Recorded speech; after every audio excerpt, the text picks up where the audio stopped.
100 araw bago ang 2025 midterm elections, nagsama-sama ang iba't ibang sangay ng gobyerno upang lagdaan ang isang Solidarity Pact. Layong isulong ng seremonya ang pagkakaisa ng pulisya, militar at COMELEC para tiyakin ang isang matagumpay at mapayapang halalan. Magbabalita si Edniel Parosa. Opisyal nang inilunsad ng pulisya, militar at Commission on Elections ang mga formal na paghahanda 100 araw bago ang 2025 midterm, local at bangsamoro elections. Sa bayang isinagawa ang seremonya rito sa PNP headquarters sa Campo Crame hanggang sa iba pang regional offices ng pulisya sa buong bansa.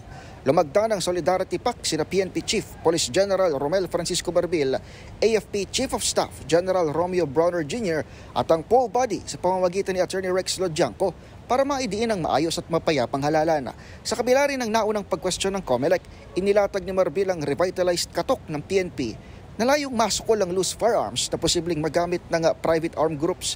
Nakaparada rin sa tapat ng PNP Multipurpose Hall ang 372 unit ng motorsiklo at 130 4x4 vehicles na nakatagdang ipadala sa mga pulis sa rehiyon ngayong election period.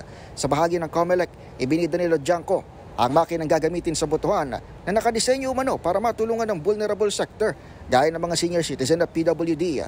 Nabatid na baliban sa mga guro, toka ng security personnel na tulungan ng COMELEC para maitawid ang democratic process ng pagpili sa mga lider ng bansa.